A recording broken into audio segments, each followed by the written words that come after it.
Assalamualaikum warahmatullahi wabarakatuh.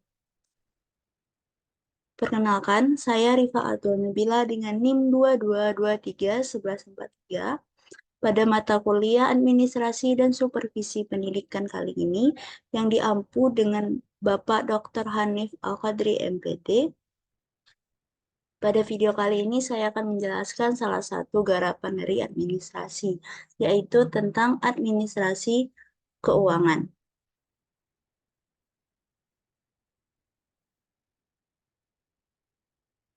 Administrasi keuangan merupakan proses pengelolaan atau pengaturan terkait segala hal yang melibatkan anggaran atau kegiatan yang berhubungan dengan keuangan, mulai dari pembuatan laporan, pencapaian tujuan, dan kepentingan bersama. Administrasi keuangan ini memiliki tujuan yang sangat banyak. Beberapa di antaranya, yang pertama untuk meningkatkan efektivitas ataupun efisiensi penggunaan keuangan sekolah ataupun perguruan tinggi suatu lembaga pendidikan. Nah, efektivitas itu berkaitan dengan pencapaian tujuan, sedangkan efisiensi itu berkaitan dengan waktu. Kemudian tujuan yang kedua yaitu untuk meningkatkan akuntabilitas dan transparansi keuangan. Nah, ini juga maksudnya yaitu kejelasan terkait pertanggungjawaban keuangan. Sekecil apapun pengeluaran dana, pengeluaran anggaran itu harus disertai dengan bukti, bisa berupa kwitansi. Kemudian tujuan yang ketiga yaitu meminimalisir terjadinya penyalahgunaan anggaran yang mana kita tahu banyak lembaga-lembaga yang banyak oknum-oknum dari suatu lembaga itu menyalahgunakan anggaran. Maka tujuan dari administrasi pendidikan, administrasi keuangan ini salah satunya yaitu meminimalisir terjadinya penyalahgunaan anggaran. Kemudian proses dari administrasi keuangan ini harus bisa dipertanggungjawabkan. Nah, adapun proses dari administrasi keuangan ini, yang pertama yaitu perencanaan. Anggaran ataupun dana harus tahu digunakan untuk kegiatan apa, ataupun untuk program apa, atau untuk pembelian apa.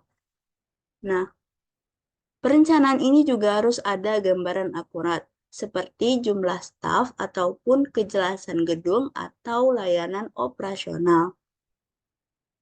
Nah, jika ditempatkan di lembaga pendidikan yaitu tingkat sekolah, maka disebut juga penyusunan RAPBS. RAPBS ini merupakan rencana anggaran pendapatan dan biaya sekolah. Nah, RAPBS ini bersifat transparan, terbuka, dan berlangsung selama 1 tahun pembelajaran ke depannya.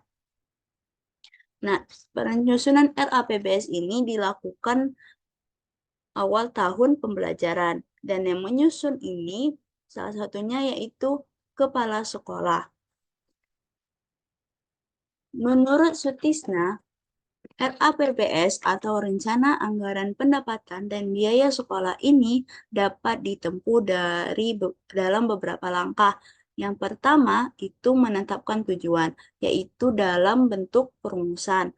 Yang kedua, penjabaran tujuan, bisa dalam bentuk program-program yang jelas tentunya. Kemudian proses yang kedua adalah penggunaan. Dalam administrasi keuangan harus ada pemisahan yang jelas. Pemisahan di sini merupakan pemisahan tugas dan fungsi. Nah, pemisahan tugas dan fungsi ini ada terbagi menjadi tiga. Yang pertama, otorisator.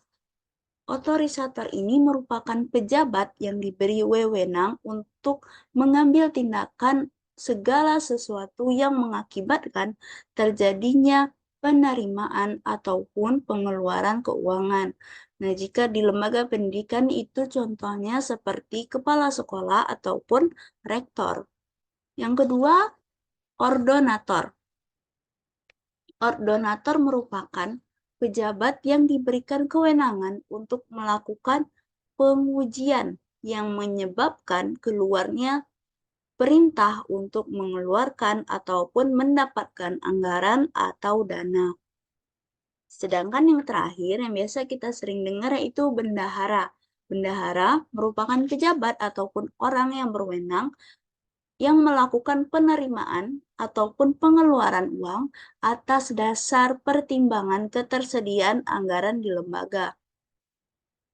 Nah, jadi secara ringkas otorisator ini wewenang untuk mengambil tindakan, sedangkan ordonator ini wewenang untuk melakukan pengujian. Dan yang terakhir bendahara ini wewenang untuk melakukan penerimaan atau pengeluaran. Nah, jadi jika misalnya bendahara mengatakan tidak bisa, walaupun sudah diambil tindakannya oleh otorisator ataupun pengujian ordonator, jika bendahara mengatakan tidak bisa karena ada pertimbangan ketersediaan anggaran adanya bermasalah, maka pengeluaran ataupun penerimaan itu tidak bisa dilakukan. Kemudian proses yang terakhir yaitu pertanggungjawaban. Pertanggungjawaban yaitu sekecil apapun suatu pengeluaran ataupun suatu transaksi itu harus ada buktinya. Seperti yang dikatakan tadi, contohnya yaitu kwitansi. Nah, bentuk penggunaan keuangan lembaga selama 1 tahun anggaran harus dipertanggungjawabkan oleh pimpinan tertinggi lembaga pendidikan. Contohnya yang tadi kepala sekolah ataupun jika di perguruan tinggi yaitu rektor. Pertanggungjawaban dapat disampaikan kepada pimpinan, yaitu sumber pemberian dana ataupun personel sekolah untuk dapat diketahui secara bersama. Nah, dengan membuat SPJ-SPJ per 3 bulan pengeluaran dana. Kemudian ada yang tadi ini merupakan proses administrasi keuangan. Kemudian kita masuk kepada proses pengawasan keuangan. Nah, proses pengawasan keuangan ini merupakan kegiatan yang bertujuan untuk mengurangi ataupun mengantisipasi ataupun menghindari masalah-masalah yang berhubungan dengan penyalahgunaan wewenang anggaran ataupun dana. Seperti tadi tujuan yang terakhir. Nah, di sini juga perlu diketahui yaitu laporan. Laporan disusun berdasarkan aktivitas keuangan. Maka, materi-materi tadilah yang merupakan administrasi keuangan, dimulai dari tujuan atau dan juga proses administrasi keuangan yang terdiri dari perencanaan, penggunaan, dan juga terakhir yaitu pertanggungjawaban, serta ada proses pengawasan keuangan. Nah, demikian penjelasan tentang administrasi keuangan dari saya. Jika ada salah kata, saya mohon maaf.